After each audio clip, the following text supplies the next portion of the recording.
Hello and welcome to Mitv Primetime News, coming to you from our broadcast studio here in Lagos. Hi, I'm Teresa Adeyemi. We begin the news tonight with the top stories. NAD gives federal government 72 hours to pay withheld salaries orders. NASU holders blame persistent strikes on federal government. Nigeria's infrastructure must improve by 5% annually to boost productivity. From the foreign says, Sudan thwart Ethiopian incursion amid protests in East. Spot, they thrown Joshua to fight Fury without titles after humbling Usyk, the fates. Now the news in details.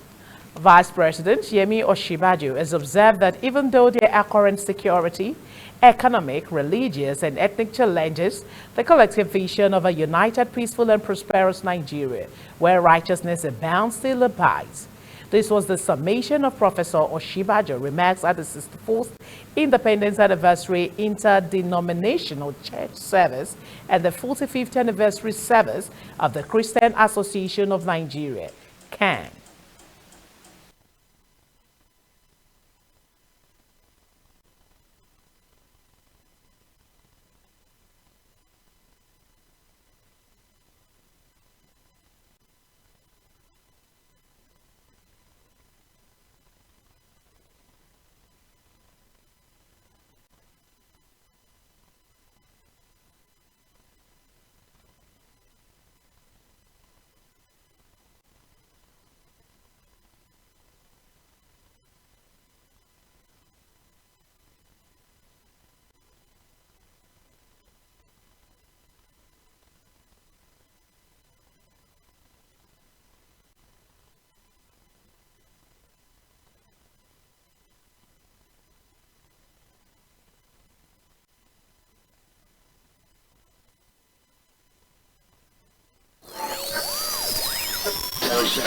This is your radio. This is your radio. Star FM 101.5 gives you the best of music, news, talk, entertainment, and sports like never before. We give you incisive news every hour, quality music, and sports all day round. Listen to the most entertaining, creative morning show on radio as Star FM gives you top newspaper review, headlines about politics, business, crime, events, and entertainment stories between 7 a.m. to 10 a.m. daily. Our midday show gives you classic, up-tempo, and contemporary urban music to start your day and get you energized. Between 10 to 12 noon daily, we serve it fresh. Now, take your lunch with us on Launch Our Show between 12 noon and 2 p.m. as we pack you with good mix of music loaded with interactive live chart, comedy, game shows, and current events. Our Word of Sports on Star FM comes on daily at the 5 o'clock hour, 6 o'clock hour, and 10 o'clock hour daily on Star. Our Evening Belt showcase a mix of urban music, oldies laced with big jokes, talent on shows, and relationships. You don't want to miss is the PM Crew. And round up your day with us on Body and Soul, 11 p.m. to 1 a.m. daily with the very best of rhythm and blues, cool music to take you to Wonderland. Join us daily as we give you the very best of music, news, sports, talk, and all-round entertainment. Star FM 101.5, entertaining you all the time. Star FM, your favorite radio station. Star FM on DSTV 869. 3, 2, 1. It's time to feel the quality, the control, the variety. To feel Africa, it's time to go premium free. With any free-to-air decoder or satellite receiver, the correct settings, or go to our website to learn how. And you are good to go. 25 channels, everything from comedy, lifestyle, reality, sport, kids, and blockbusters. With access to 200 more. Free forever. No cost, no subscription, 100% free. Take the next step. Tune in and just watch. It's that easy. Start watching Premium Free today. Why pay? Just watch.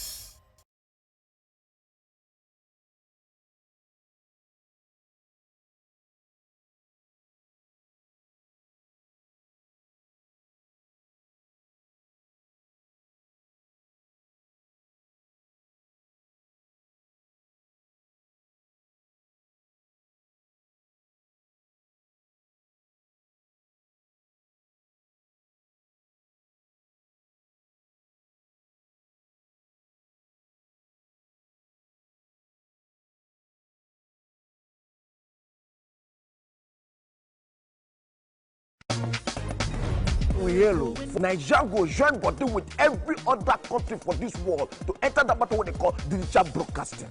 This digital broadcasting, it better pass those time when we say we dey go outside go the Tonton TV. And not be that one. You go sit down for your comfort now. You go watch better. The TV go clear way. The people with this side go clear way. The sound man go come out well. The channel say go increase the local TV waiting for the Obodo Naija side go come out face where come clear well. My people, Naija, they enter digital. Coming to Lagos now. Welcome back. We're so sorry for the breaking transmission. Now moving on, the Nigerian Association of Resident Doctors, NAD, has handed down to the federal government a 72-hour ultimatum to pay the salary arrears of its members on the GIFMES platform and that of its medical residency trading fund.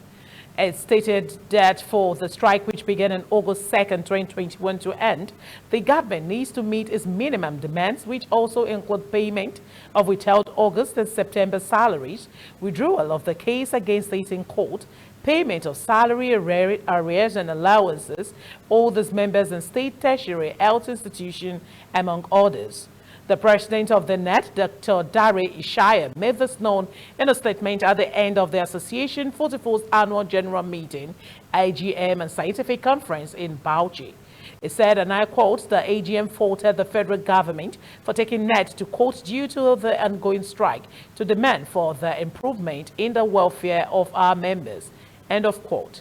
They decried the undue hardship members on GIFMES platform are facing due to the delay in payment of the salaries ranging from 3 to 8 months.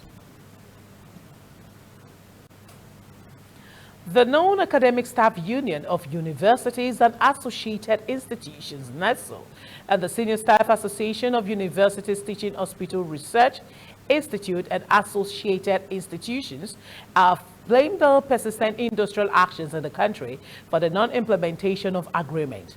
The General Secretary of NASU, Peter Adeyemi, stated this to newsmen on Sunday in Abuja. Adeyemi, who lamented the non-implementation of agreement reached with unions in research institutions 10 years ago, blamed government officials for signing agreement only to end strikes without any intention of fulfilling the terms of those agreements. He said Nigerians have to contend with the problem of government and employers of labor in the country abdicating their responsibility and refusing to honor signed agreement. Adeyemi said that the volume of industrial crisis that had occurred in Nigeria was as a result of refusal of government, particularly the federal government, to honestly and faithfully implement agreement that they freely entered into with the unions. According to him, it is becoming problematic because every day government signs memorandum of understanding and memorandum of agreement.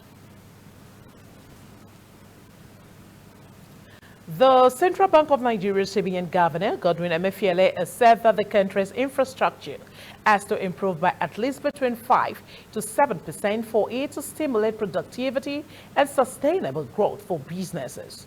The CBN Governor, who was represented by the Apex Bank's Acting Director, Corporate Communications, Osita Uwasinobi, disclosed this while giving the keynote address at the Finance Correspondent Association of Nigerians, FICAN 30th Anniversary Conference and Awards, which are the team financing infrastructure and SMEs for inclusive growth in the post-COVID-19 economy, which was held in Lagos.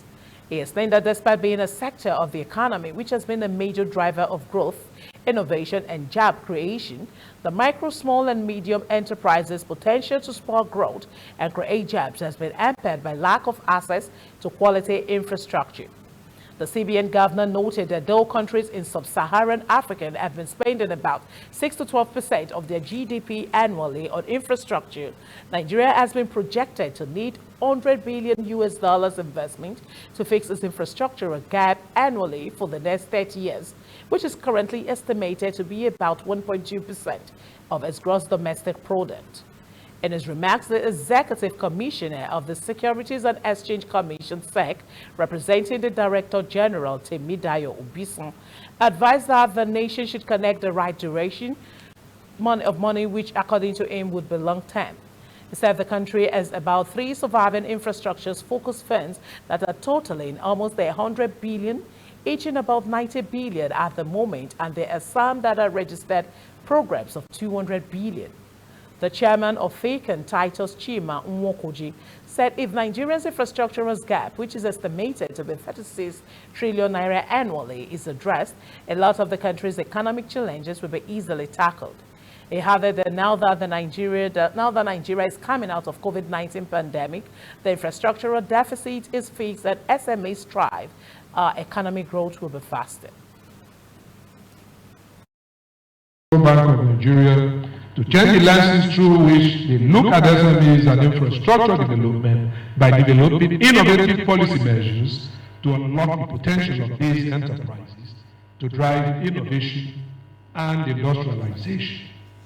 Distinguished ladies and gentlemen, without adequate infrastructure, the Nigerian economy cannot overcome its structural challenges and achieve growth as well as development.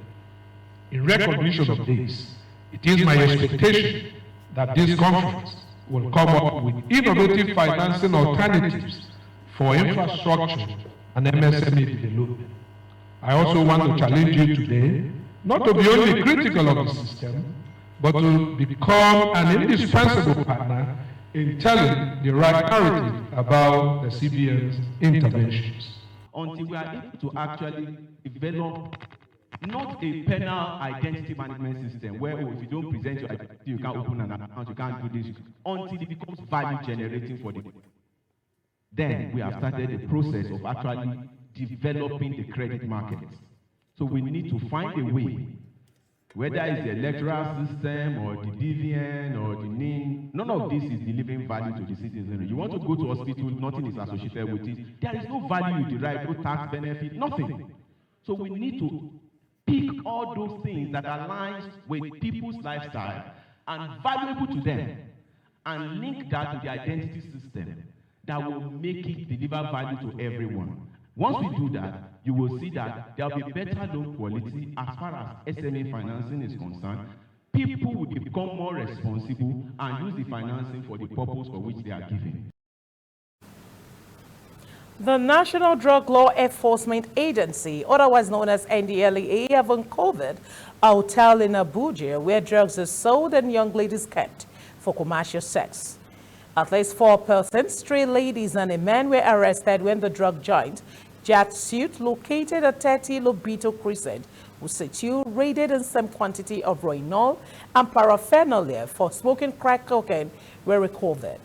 Chairman of NDLEA, retired Brigadier General Mohammed Bubamawa, has directed the FCT Command and the Directorate of Asset and Financial Investigations of the agency to do all within the law to ensure the property is forfeited to the federal government to serve as deterrents to others who allow their premises to be used for drug dealing. Director of Media and Advocacy, NDLEA Headquarters, Abuja, Femi Babafemi, said in a statement that one Miss Ozigbo Joy Nneka has been arrested at Nako Export Shed of the Murtala Mohammed International Airport, Lagos, while trying to export packs of codeine tablet weighing 15.15 kilograms to the United Kingdom last Wednesday. A day earlier, Tuesday, 24 September, narcotic officers at the airport also arrested one Nwajido Ndubisi Emmanuel during inward clearance of Ethiopian airline passengers at the arrival halls. Some bottles of codeine weighing 5.65 kilograms were recovered from him. 2 female Part 1 students of Edo State Polytechnic, Uzen Babalola Mudukwe Angel, 19, and Eseka Gbesonia, 20, were arrested with 21 wraps of skunk, while another lady, Chioma Okocha, 25, was arrested when she tried to deliver 200 grams of crack cocaine to a customer at an eatery in Benin. Men of the Okada area command in the early hours of Sunday kilograms of cannabis sativa from Utese Forest in Ovia North, East Local Government area of Edo State.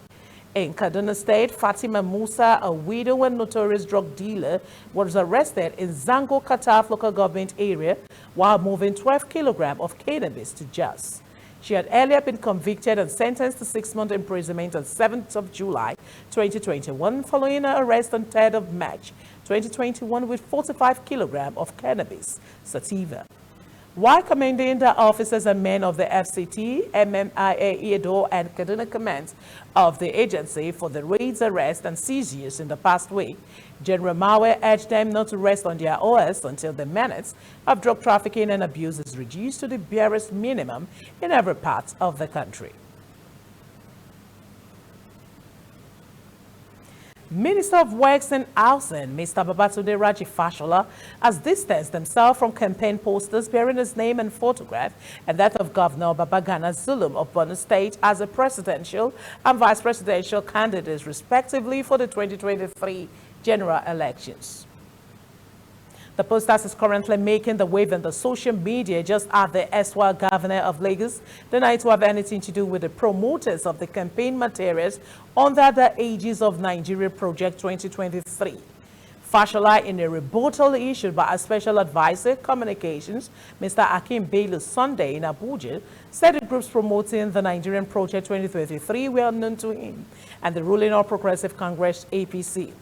The minister noted that his major focus now is to deliver on the mandate of President Muhammad Buhari for an expanded and upgraded road, transport infrastructure, and affordable housing nationwide in order to achieve economic growth and prosperity for the citizenry. Fashola urges members of the public to be wary of the antics of unsolicited individuals and support groups whose real intentions remain questionable. He said every support possible should be given to the effort of the current administration under the leadership of President Muhammad Buhari to deliver a better nation for all. The World Congresses of the People's Democratic Party, PDP, in Oyo and Oshu State ended on rancorous notes on Saturday, with factions in the state holding parallel elections. In some of the words visited by our correspondent in Oyo State, parallel elections were held at the same venue, creating an atmosphere of fear and anxiety. The situation was such that prompted Governor Seyi Makinde to reiterate his calls for unity among party members, even as he urged aggrieved members to give room for dispute resolution. The governor spoke at Ward 11, Ibadan Northeast Local Government, while addressing the members who had turned out to participate in the election. Some leaders of the factional groups admitted in different speeches that parallel congresses were held across the state. A former member of the House of Representatives, Mulikat Akonde, while giving a situation report on the election from Isaliora, Ward 6 said parallels were held across the state. According to her, and I quote, "We were on our side and they were on the side at the same venue." End of quote. That is the report we're getting in all local government areas. The people of Ikotu Igodo, local council development area of Lagos State, have cried out to the state government to urgently come to their rescue as the terrestrial rain have done more havoc on the roads than the blessings from rains. The LCDA chairman, Akisoya Lasisi, will let other escorts on the tour of the community to ascertain the level of damage caused by the rain at Idowu Anishere Street of Governors Road and Gaffa Street of Ijegun Road. Called on the governor, Babajide Sanwo-Olu, to put the rehabilitation of the roads on the priority plan of the government. Our correspondent who visited the area asked this report. It was an eyesore for the level of damages meted out to the residents of Idowu Anishere Street of Governors Road and Gafar Street of Ijegun Road, both in Ikotun, Igando area of Lagos State, as all sorts of movement in the area became standstill. The continuous heavy downpours have not only turned the road to a no-go area, but the households have been put under 24/7 surveillance of imminent flood in the abode. Leading the pack of the executive members, the SCDA chairman, Akinson Lasisi, appealed to the state government to consider the rehabilitation as an urgent action so as to save the lives and properties of the people. You can see all our mothers here, our fathers and brothers. We are appealing to our Governor Sanwo-Olu Babajide, to come to our aid in Idowu Anisere Street under Igondo Kotun SCDA. We need this help because if you see our mothers here, and they are very old. Even our children, they can't go to school. If this flood started, they can't go to school. To come to our aid to stop this flood problem. Residents in the area who spoke with Mitv lamented the neglect of the area by the past government in the state. This point, some part of the flood goes to this point, but the moment this place is blocked, every of the flood passed through this area, this street, and that's why we're having the crisis extending to that side. Initially, it was from here to this place, but the moment this place is blocked, the crisis extended to that area. I think that place was sold out. This place was supposed to be a bypass, connecting road to the other streets. But no, especially after the road of Jegu Road was constructed, they passed all the water there to this place, and the drainage was not done. And everywhere was scraped out, and people cannot. We used to bring cars to our compounds, nothing like that. Even bicycle cannot pass. So school children are not safe in this area. Nobody is safe. So it's very serious and pathetic. Recalled that the Nigerian Meteorological Agency, NIMET, has predicted normal to above normal rainfall season in 2021 across the country, while Lagos, Ogun, Kebbi, and Niger State are predicted to experience little than normal rainfalls. And that's all from the local scene. We go on a quick break. When we come back, we'll bring you stories from the foreign scene. Please stay tuned.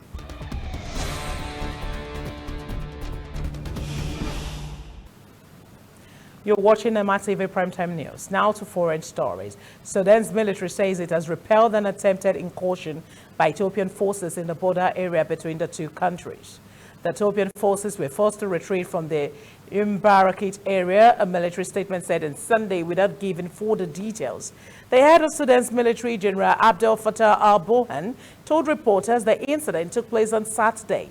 He said it showed how the military was protecting the country in the wake of a coup attempt in Khartoum last week. Colonel Jetnator Dane, Ethiopia's military spokesman, did not immediately respond to a request for comment. Tensions along the borders between Sudan and Ethiopia have escalated since the outbreak of a conflict in Ethiopia's northern Tigray region last year that sent tens of thousands of refugees into eastern Sudan. The tensions have focused on an area of fertile farmland known as al-Fushka, where the border is disrupted. Meanwhile, protesters in eastern Sudan shut a pipeline that carries imported crude oil to the capital, Khartoum. Protesters from the Beja tribes in eastern Sudan have been shooting pelts and blocking roads in protest against what they describe as poor political and economic conditions in the region.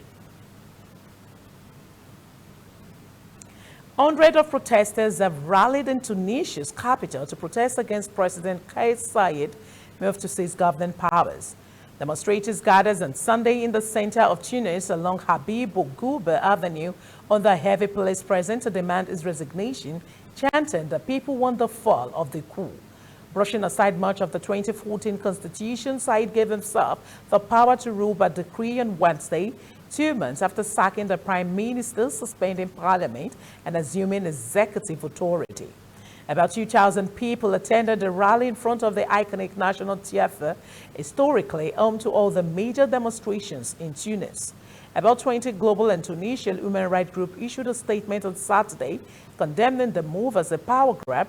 The signatories argued the decree which strengthens the powers of the president's office at the expense of those of the prime minister and parliament is implicitly abrogating the constitutional order and a first step towards authoritarianism.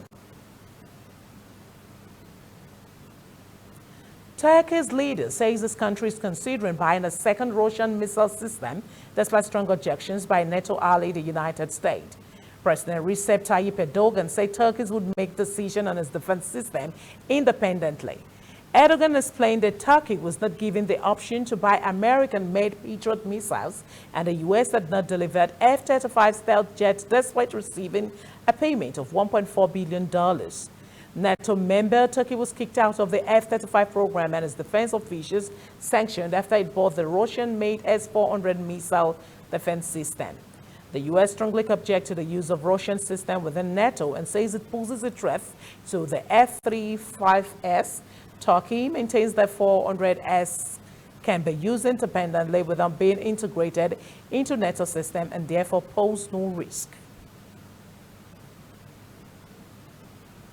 Police in Britain investigating the murder of Sabina Nessa, a teacher who was found dead in a southeast London park last weekend, said they arrested a 38-year-old man on Sunday. Primary school teacher Nessa, 28, was killed after leaving her home to go to Ober, just 5-minute walk away, in the latest case to galvanize public concern about women's safety in the United Kingdom. Detective from London Metropolitan Police took the suspect into custody in the early hours of Sunday at an address in East Sussex, a country southeast of the British capital. Detective Chief Inspector Neil Jen from the Met Specialist Crime Command called the arrest a significant development. 2 other men arrested this week on suspicion of murder have been released pending further investigation. Hundreds of people held the vigil on Friday evening in the southeast London neighborhood of Kidbrooke, where Nessa lived, and a body was discovered last Saturday. The murder echoes the high-profile killing in March of 33-year-old Sarah Everett, which focused attention on what is being called an epidemic of violence against women. Up next is sport-related stories. Please stay with us.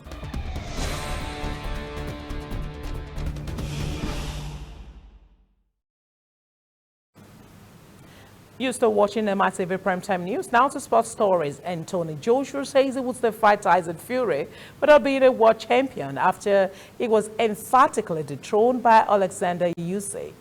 Usyk outclassed Joshua at a packed Tottenham Hotspur Stadium on Saturday to take the WBA, IBF, and WBO heavyweight titles. Joshua had no answer to the unbeaten Ukrainian, who secured a masterful, unanimous decision victory and looked like stopping the Briton in the final round. A rematch with the 19-or Usyk could be on the cards for Joshua rather than a unification bout with Fury after he suffered the second defeat of his professional career on home soil. The 31-year-old declared that he would be eager to fight his compatriot Fury, who faces a third clash with Deontay Wilder on October 9, regardless of whether he has any belt to put on the line.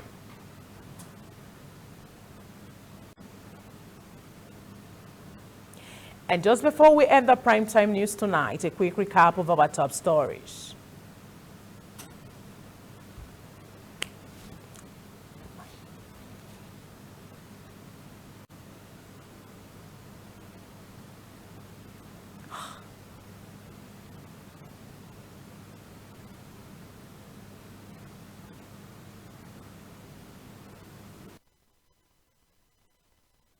Federal government, 72 hours to pay without salaries, orders. NASU order blames persistent strikes on federal government. Nigeria's infrastructure must improve by 5% annually to boost productivity. From the foreign scene, Sudan thwart Ethiopian incursion amid protests in East. Talk and sport. Dethroned Joshua to fight Fury without titles after humbling Usyk defeat. And with that, we draw the curtain on the primetime news tonight. From the entire news crew, I am Teresa Adeyemi. Do have a great night. Good night.